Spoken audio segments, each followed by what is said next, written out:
Dalam episode ini, saya akan membahas secara relatif detail mengenai defense mechanism atau mekanisme pertahanan, yaitu selubung pertahanan yang digunakan individu untuk memproteksi ego.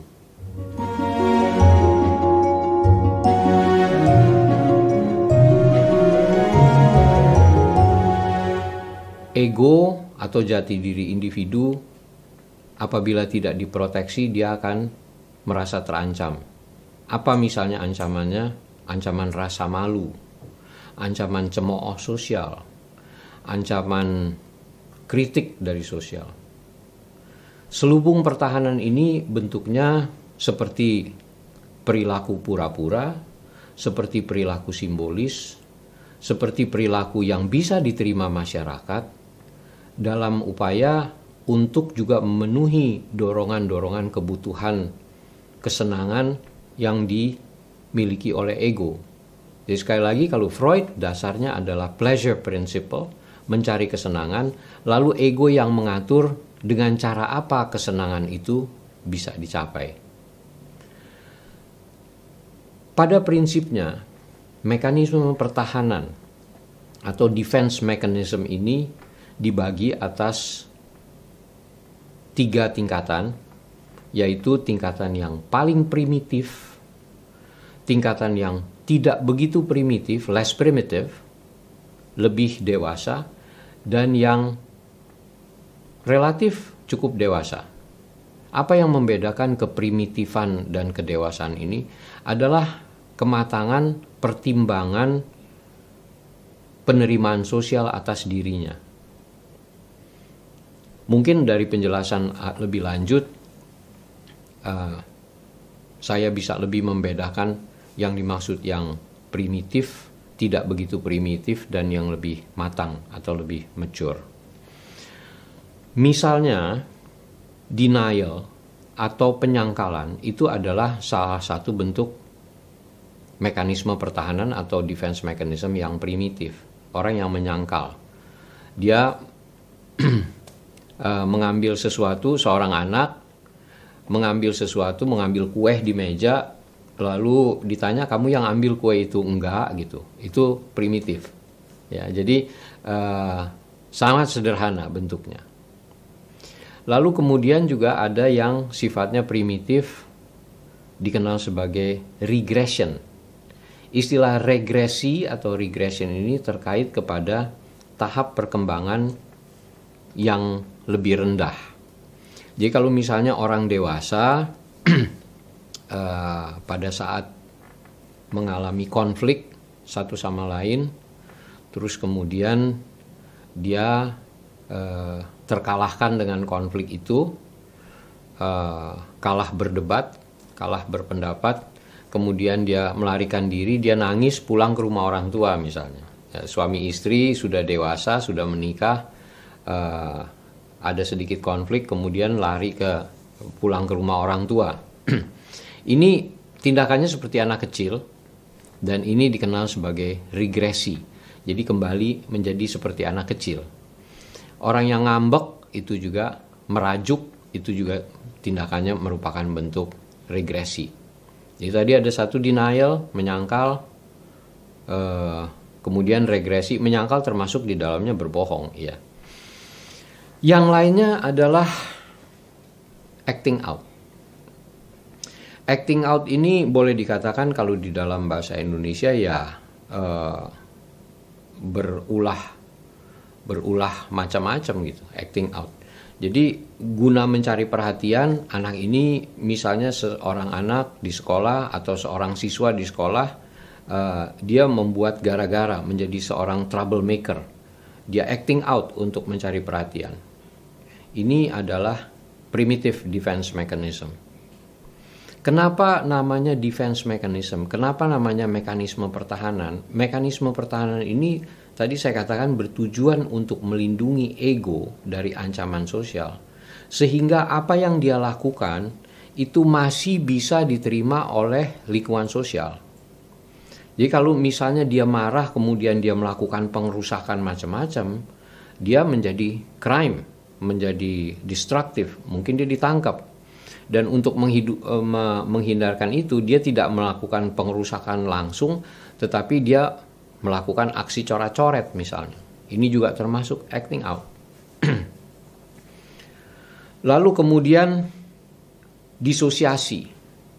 Disosiasi itu termasuk dalam bentuk seperti denial, tetapi juga seperti seolah-olah pura-pura lupa. Oh, saya nggak ingat lagi tuh. Atau itu mungkin bukan saya.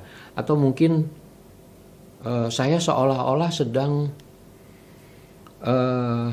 tidak teringat itu, terus seolah-olah ada yang menyuruh saya. Itu bentuknya seperti disosiasi. Dengan ungkapan ini, dengan pernyataan seperti ini, sosial itu akan menganggap, oh ya, dimaklumi saja, mungkin dia sedang mengalami lupa gitu. Ya.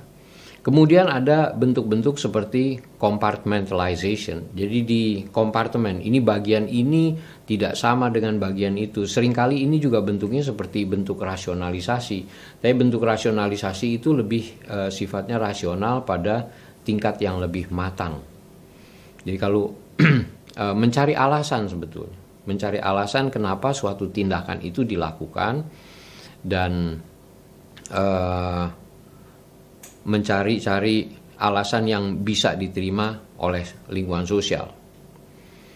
Yang paling terkenal salah satunya di dalam primitive defense mechanism itu adalah projection. Istilah projection ini terkait kepada proyeksi dan proyektor. Jadi kalau kita nonton film, proyektor itu adalah perangkat yang untuk menayangkan film, dan film itu ditayangkan ke layar proyeksi. Jadi film itu disorot ke layar proyeksi. Siapa yang jadi proyektor adalah individu yang bersangkutan. Dia adalah perangkat proyektornya. Lalu perasaan dia itu diproyeksikan ke orang lain. Sebagai contoh, si A itu tertarik pada si B.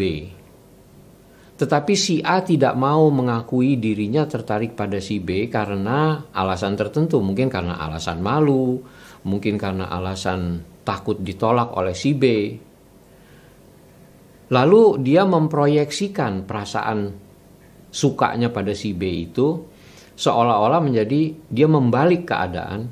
Si B itu yang suka pada dirinya, si B suka pada saya, cuma saya tidak begitu peduli.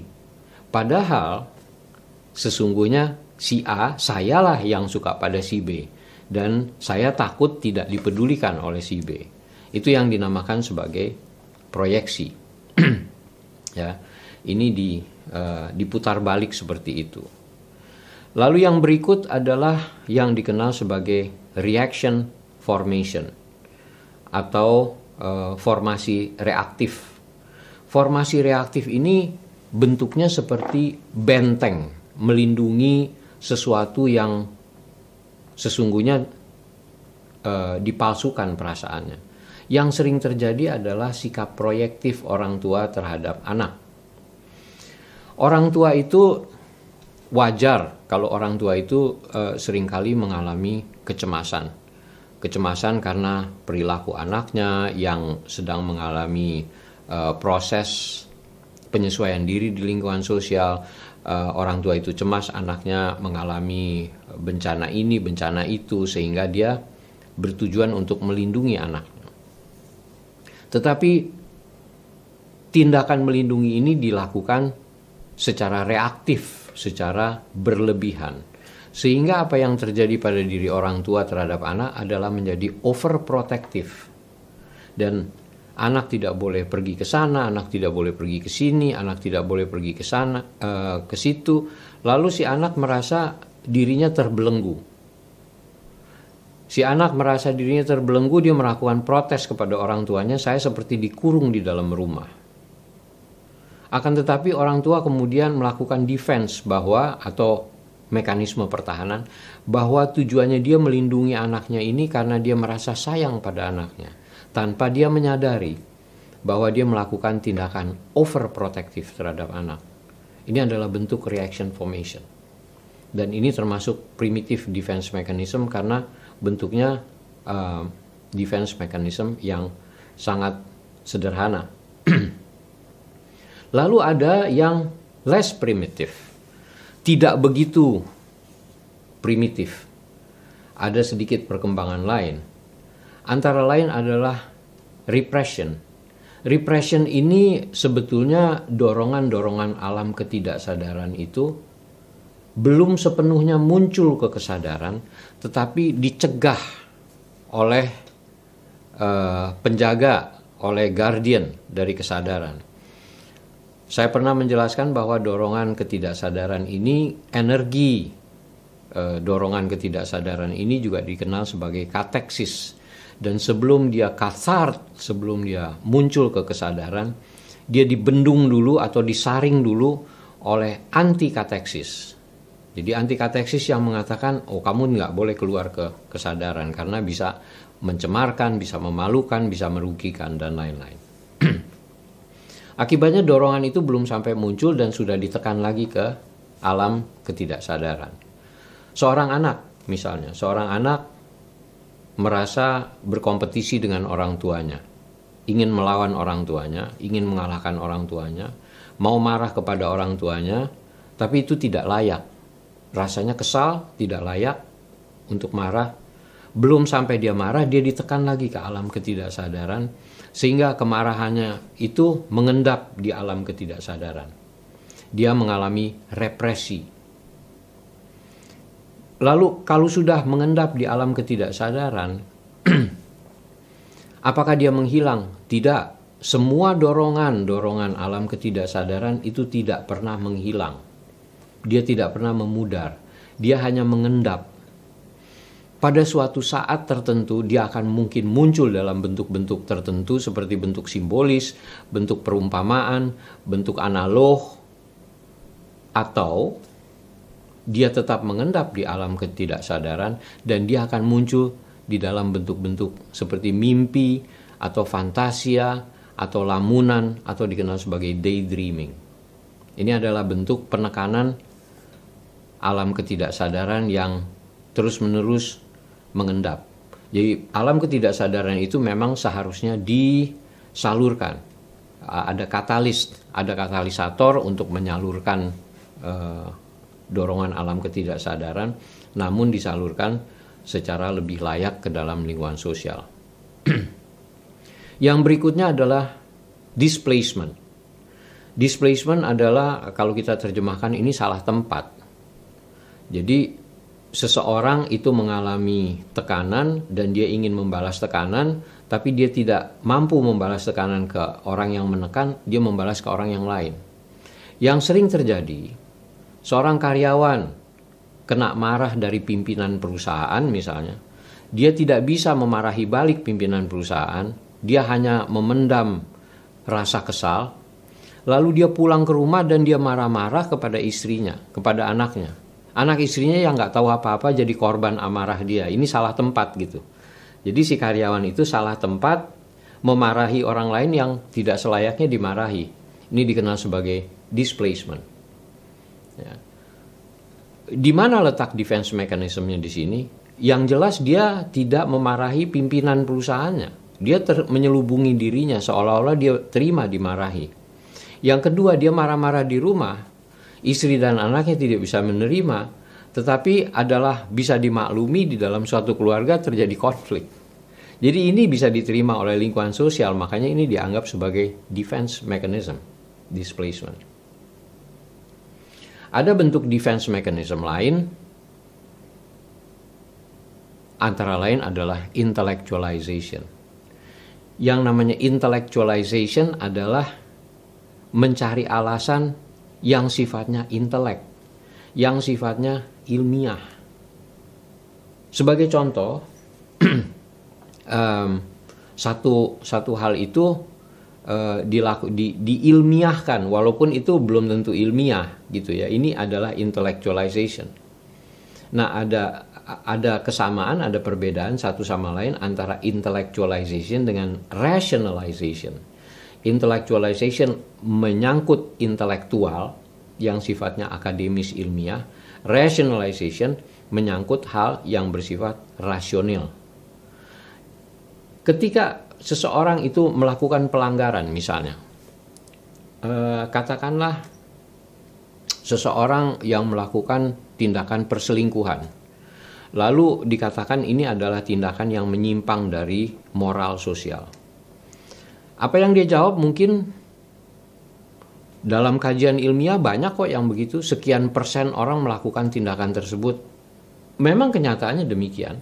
Memang banyak yang melakukan tindakan perselingkuhan misalnya, sampai ada 60-70% dalam lingkungan masyarakat, terutama mereka yang sukses, karena berpeluang melakukan tindakan itu karena ada dana, ada kesempatan dan lain-lain. Dan ini dijadikan alasan orang lain melakukan hal yang sama, apa salahnya saya melakukan hal tersebut.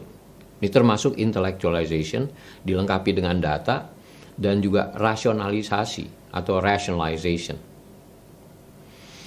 Yang lain lagi bentuknya adalah undoing. Undoing ini bertujuan untuk menghapus sesuatu, peristiwa. Walaupun penghapusan itu sifatnya kadang-kadang hanya bersifat simbolis, superficial, dan tidak sesungguhnya bisa menghapus pengalaman yang tidak menyenangkan.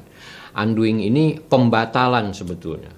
Misalnya seorang korban tindakan kejahatan, seorang korban perkosaan, dia berulang kali melakukan mandi sebagai bentuk obsesif kompulsif. Ini merupakan ritualistic undoing untuk membatalkan peristiwa pencemaran yang berlangsung terhadap dirinya. Kita akan lanjutkan dalam sesi berikutnya untuk membicarakan mature defense mechanism.